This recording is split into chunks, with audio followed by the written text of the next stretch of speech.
Hey, what's up, man? How you doing? I'm really happy you did this, dude. It's been a tough ass fucking week. Sorry for the bad words. I tend to cuss a lot. I tend to use words differently than others. I'm trying to watch my language more. Obviously, more a word, that a lot of people don't find appropriate.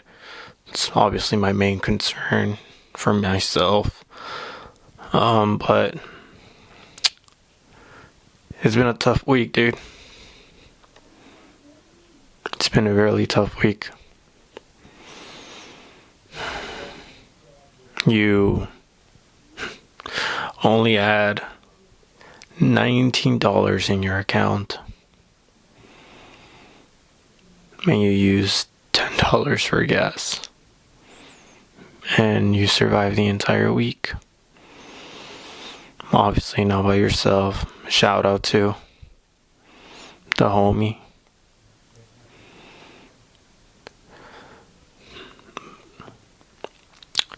You gotta ask for help, dude. You have to ask for help. You have to. I know it's a very difficult thing for you to do.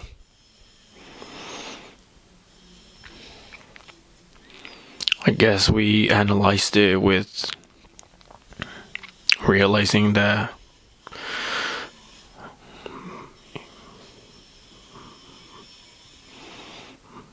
your grandma was the one who showed your mother to never ask for help, and now they passed it down to you. I don't know what it is. It's pride. It's the feeling of owing someone something.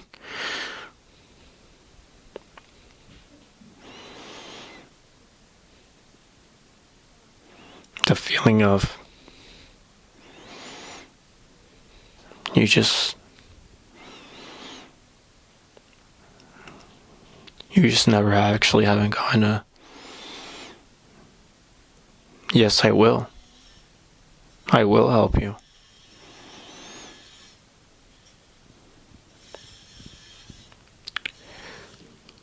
But let's keep talking about how you survived such a difficult week again.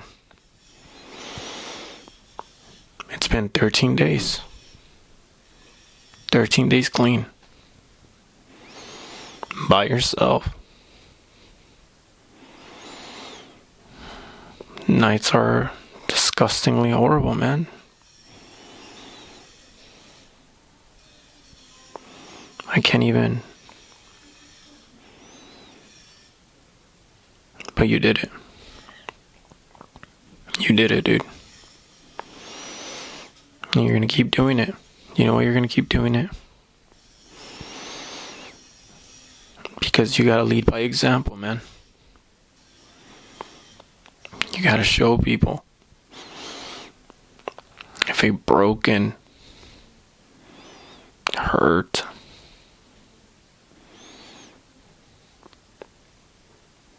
man like you can do it, anybody can.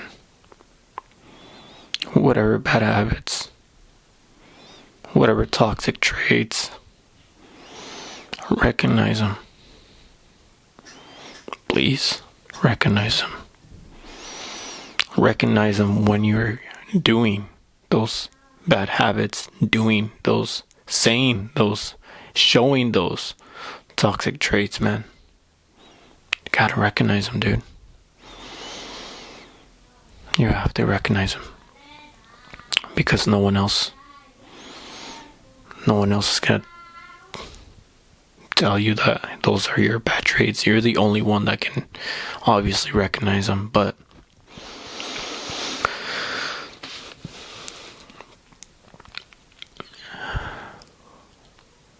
I just had a lot of examples of how I practiced that this week, of recognizing my bad traits and realizing how badly I get triggered. Numbing it down with substances was obviously the simpler solution. But,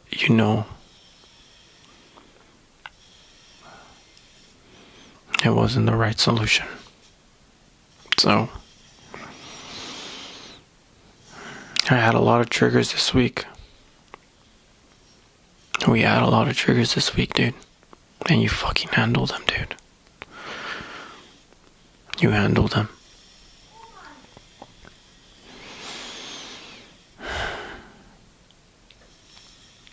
I'm proud of you.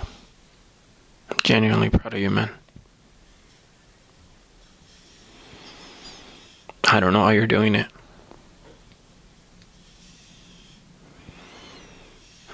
What we're doing right now, this is insanely tough, man.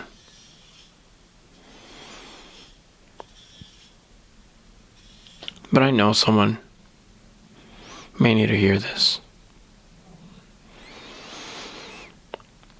A goal that I'm setting for myself this week is hopefully developing a better morning routine. For myself, I want to exercise a bit more.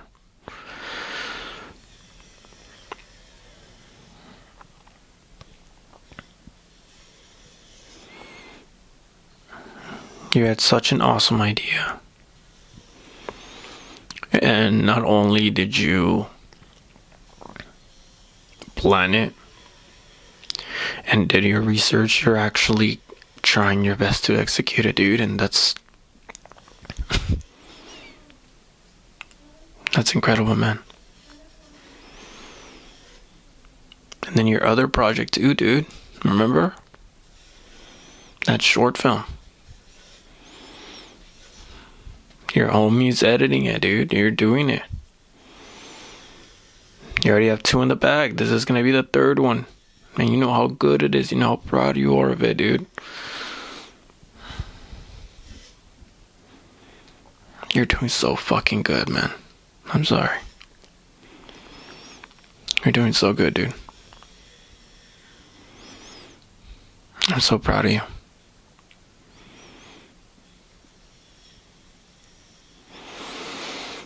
I also wanted to start reading more.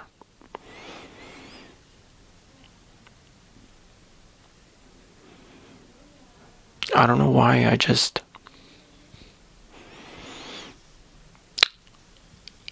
I remember reading a lot when I was younger.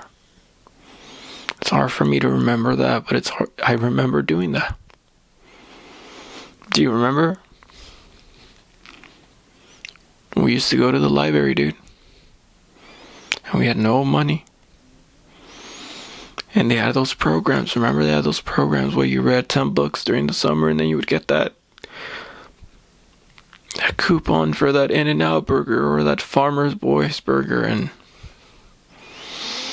that incentive for some reason just gave you the opportunity to read.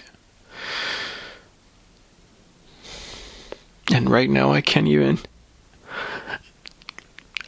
read the first page without not even reading it 1,000 times, because for some reason my mind doesn't let me read it. Doesn't let me comprehend what I'm reading. I forget. I don't know what that is, and I feel like it's gonna take practice, dude. It's gonna take practice for you to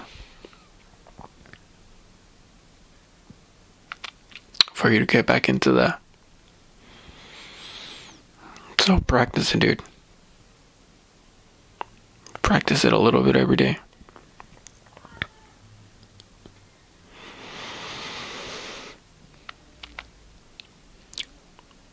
You also happen to be in writing, dude. You also have to do writing.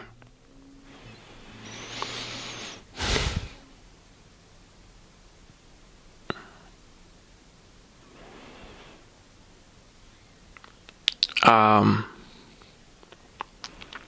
when I was younger, I would just, my mom would put me on the street with her and my other brother, and would give out bulletins and flyers about the church, and she would put me in the corner and she would ask the most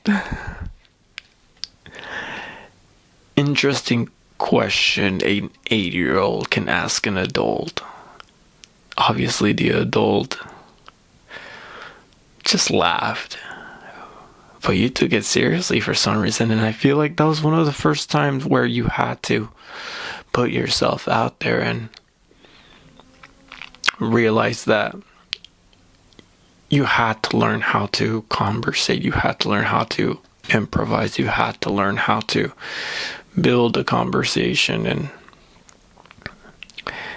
it just walking up to a stranger and asking, if you were to die today, do you know where you would go? That's so funny. What the hell does an 8-year-old know about that? But like I said, it gave me like a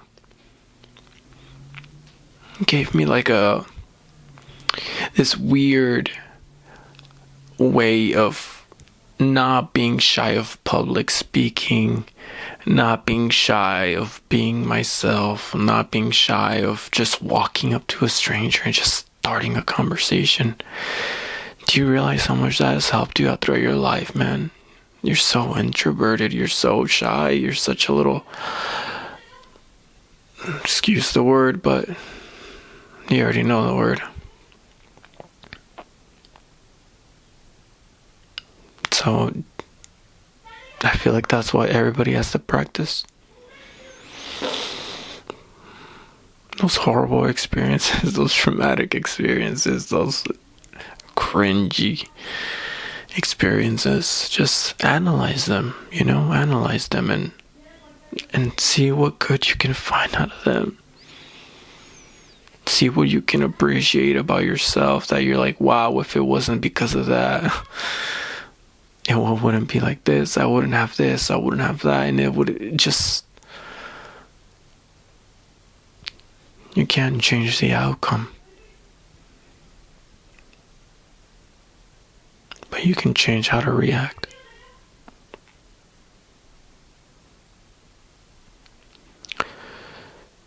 I don't even want to say it was a tough week.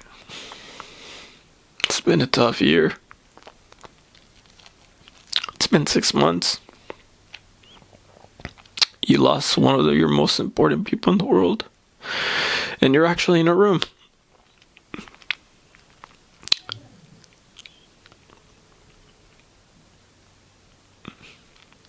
I miss that lady, but she was suffering too much, so I know she's in a better place, wherever that is, because anything is better than this place.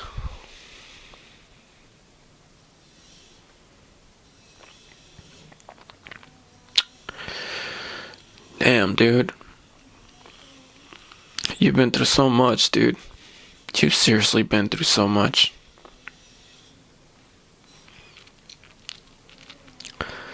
And that's the reason why we're doing this, because we have to show people kindness never dies.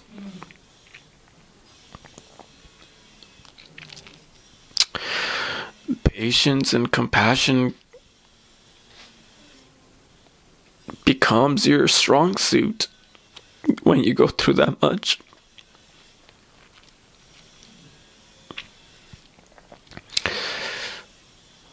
I did say I was going to try to not cry as much, so 1-2 tears, it's okay, dude. 'Cause it's been a tough week, so it's okay. You can cry, Ah, dude, I know how frustrated you are, and I guess I can explain why I'm frustrated. I'm frustrated because I truly believe that we're not supposed to be doing this. We're not supposed to be working a 9 to 5. We're not supposed to be stuck in an office. We're not supposed to... We're not supposed to work at all. We reached a point already where automation is life. Automation is progress. So you can't really progress right now. So it's all about greed now. It's about not letting a human experience life to its best potential. We already got showed by the pandemic that everything can slow down, everything can stop. Everybody could stop and recognize and find their virtues and find their... what do they really value? I'm so glad it happened because it rewired so many people's brains.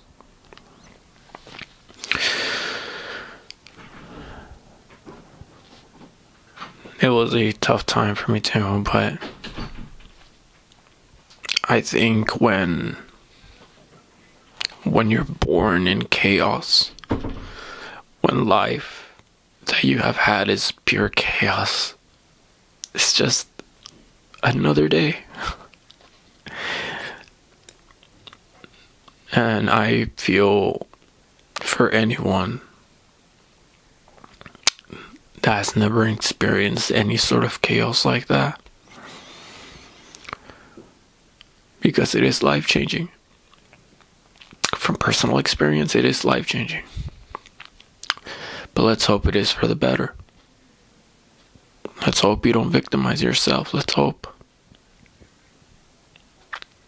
that you realize it's going to make you stronger, that you learned your lesson and you'll be better, more mature. Age is just a number. I'm talking to Gen Z now. Because you guys are so fucking intelligent. I'm sorry. You guys are so understanding.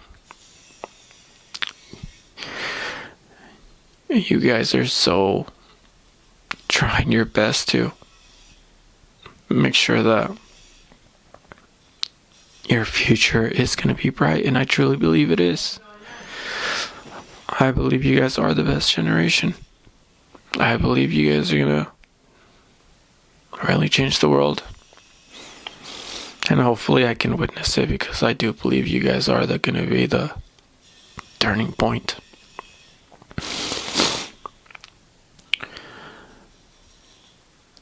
Let's do a little bit more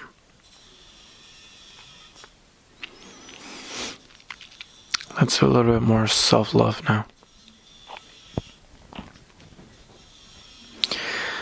I love you, Brandon, that you still remain kind towards others, towards your coworkers.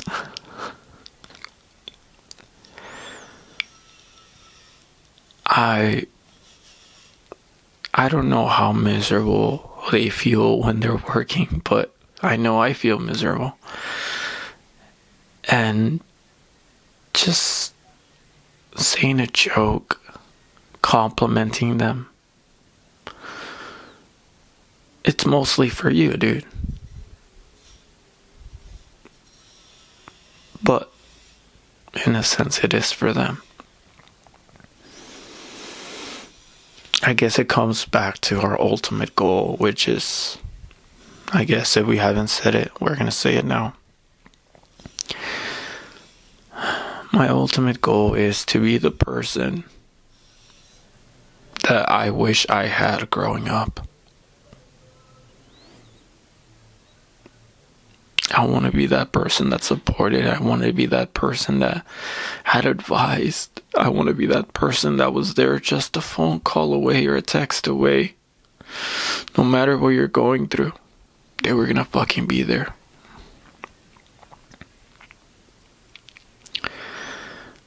It's a tough goal, but I think you're doing it. I think you are doing it, dude, because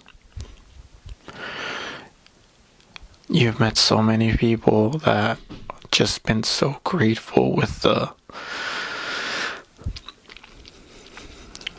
advice you've given them, the wisdom